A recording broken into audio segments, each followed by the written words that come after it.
enough representation of artists on board. From what I hear is that nowadays MCSK highly hires. You see, I think the biggest issue we have is that, one, the artist is not informed. Right. And two, the person who understands how the semantics work. Take that advantage. Because if you tell me about operational costs, right, and the money you collect, and we are in an industry which is almost 219 billion. Which is something you need to prove whether it is the case or not. Yes, if you tell me their operational costs and all this, would not eat all the 219. It doesn't add up. And also to, one thing that I've always been asking a question, MCSK was, you know, the license was stripped off because of the issues that they already have. Right. And because it's, let's say, a public company, because we, as he says, we own it. Owners, yeah. We are the owners of it. And then now, all of a sudden, that license is given, and we were not even consulted. There was no consultation. Right. And then all of a sudden, it's given. Yeah. And then there was a huge politic about that. And then we were like, you know what? Let's see what they can come up with. St. P, when you say you did not have an idea that the license was given, how did you get to learn that the license was given? Because we also need to have these facts right. Yeah. Okay, definitely. Before we come to Paul, just briefly. Kekobo wali issue statement kuwa for this time wamepatia nini mpake license. Now let's bring in the Kikobo guy. Atuambie their understanding of the operations of MCSK when these monies are being sent to the Wasani. Are you people consulted? Are you aware? Are you contented? And you know the role that you play in terms of course, ensuring that all this is a leveled playing ground for everyone. Okay. Now, thank you very much for having me today. Yeah. Now, let me first allow me to respond to the fact that they are saying that they were not consulted. Actually, when the license for the year 2019 was actually being issued, there was public participation. There were at least 2 public hearings at NHIF buildings where we invited, the Kenya Copyright Board invited industry players, including artists. And they came in large numbers and they supported MCSK. Yeah. So, all right. Let me pause. Let me ask a question, please. Yes. We had issues with MCSK, right? Yes. You guys were aware about it. Yes. And then you guys go back and issue a license. It's like the way you have a corrupt leader, and we know the issues that he had, and then you guys, who are supposed to be the police, you are like you go ahead and give out that license, as in without addressing the issues. Without addressing the issues first, because at the end of the day, you guys have to be accountable with the responsibilities that you've been vested upon. MCSK had issues. True. Those issues were not sorted out first for you guys to give them that license. You see, and that's the questions that we are like, are you guys in bed together? Is there anything that, especially that? Let me give you a background of what actually transpired. All right. We are not in bed together with anybody, and we don't. The Kenya Copyright Board does not favor anybody in this particular. But you guys understood the issues that we they understood had. the issues, right. and you proceeded to give out the license. I want to explain what exactly happened. Okay. When MCSK were denied a license, there was a case in court. Yeah.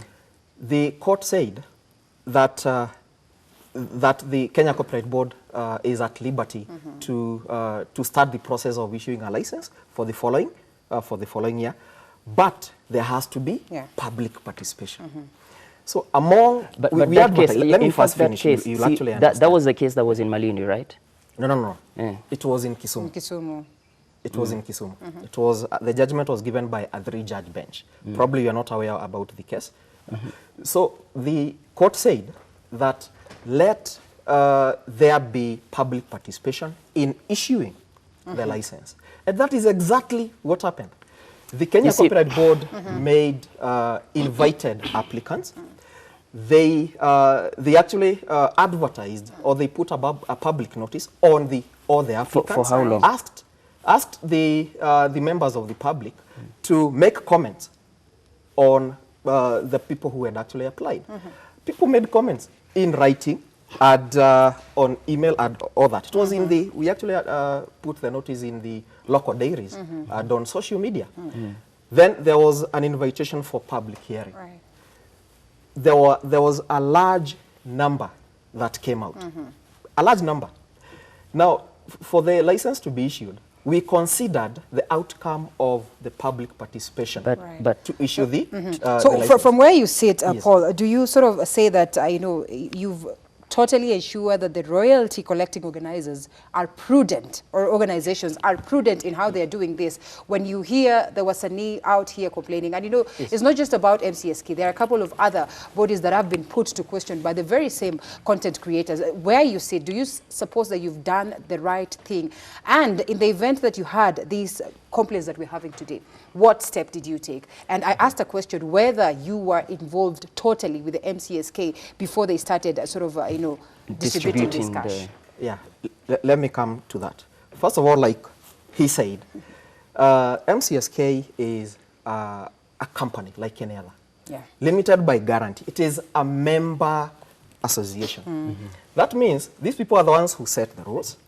They're the people who decide how they are going to distribute this particular amount of money. Right. So to answer your question, we are not involved in deciding what is given to who. Right. The members decide.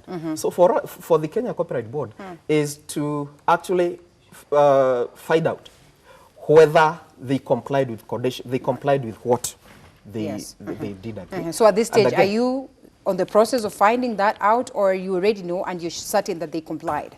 Actually, one of the things that we did, we set conditions. Right. Like, for example, out of the total collections that is collected, they must distribute 70%. Okay. What we have noticed, and where we have a concern with the CMOs, is that they didn't meet that 70%. However, it was an improvement because they distributed 68% of the total collection. So, and we said, the board is going to tell them, and they have actually let them know that, yes, you have distributed 68%. However, we need you to distribute in the next collection, to distribute at least 70%. That is a condition that was put for the license for the 20. Why the gap? Why the gap in distribution? Of course, as expected by, of course, the Kenya Copyright Board in question. And even as you, you know, sort of answer that, also just to couple out with what St. P said, it's an industry that is sort of generating billions, standing at 27 there. He brings aboard a question of the fact that, yeah, you got the license with a standing, you know, amount of money in your account, standing at billions, 30-something billions. So, I mean, just answers, let's give us answers as to these figures that have been brought aboard. Why there's a gap, and, you know, do you agree that this is indeed an industry that generates a lot of money? And if it does generate a lot of money, then why is it then that there's probably not justice, or there's no justice in terms of the amount of money that is being distributed to this? All right. Let me first start with what he asked me, whether I'm an artist or not. Yeah. There are several levels of hierarchy in the management of CMOs. Right. And it starts with the members themselves. And they make the major rules during the AGMs. And they pass all the rules that will govern them during the AGMs. Now, in those, in the AGM, that's where they passed what we call distribution rules that govern what was given over to them. And we have several categories of distributions, starting with the general distribution. We have distribution for what you get from broadcasters, and even events, if you have an event and we are charging at the events. So, yes, these are multi-billion industry that we don't deny. However, key players who are supposed to be paying these billions are not on board. All right. And the major players not on board are broadcasters, unfortunately. We have telcos who are not paying these. And that's where everybody around the world... When you say they're not on board, exactly, I think that's a question we need to ask. When you say they're not on board, what exactly do you mean? They're not paying, they're not members, or what exactly do you mean? Before Kaploti asked this question, and equally St. P, because they're banning, I can say. All right. Yes, we are saying that they are not paying. And they've not done that for a period. Is there no proper understanding of the rules and regulations that are expected, and what governs, you know, this body, so that it reaches a point whereby, you know, we can decide to evade, just like some of the cruise, you know, crafty people would evade tax? Yeah, actually, these are rule there. We have the Copyright Communications Act that properly says that before you get your license to broadcast, you need to confirm that you have actually been paying the copyright owners. But that's not happening.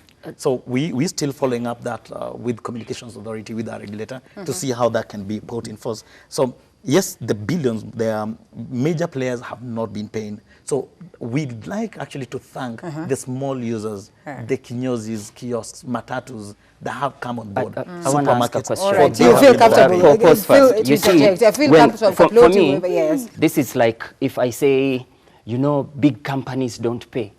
But you see, big companies, it's, let's say, for example, a conglomerate like, let's say, Citizen, has, you know, all these media stations. That's only one. And then they are very few, they're microorganisms.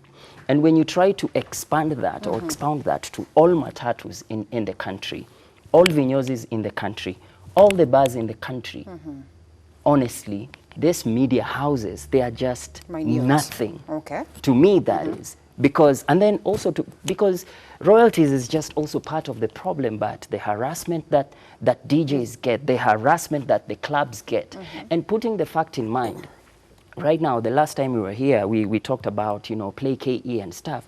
This is the right time to be an artist in the country, because now the media houses, which you guys are fighting maybe, are the ones who are making sure they push the artists. Right now, I think Kenyan music is played more. Like there's a tweet I think MCSK put at a, you know, that we'd collected few amount, we paid Kenyan artists kidogo money because the music is not played. No. That's a lie. Well, the DJ is here. He's going to sort of confirm. You can tell me, like right today we now, started by saying play Kenyan music, by if you go, like that hashtag, it's not necessary anymore, because even the people themselves, when you even look at what is trending on YouTube, it's actually Kenyan music. So truly, people are already adapting themselves to the culture of our music. And when you say the media houses are not paid, as an artist who understands and understands the frustration and who caused it, I don't care whether the media industry pays or not, because they are playing my music. They make sure that I am known. They make sure that neza enda club nichezwe huko na nilipwe kuperform. So when you say the media houses at Ibru is not paying, how much money will Ibru pay to even to distribute, to make the 2,500 grow to about 5,000?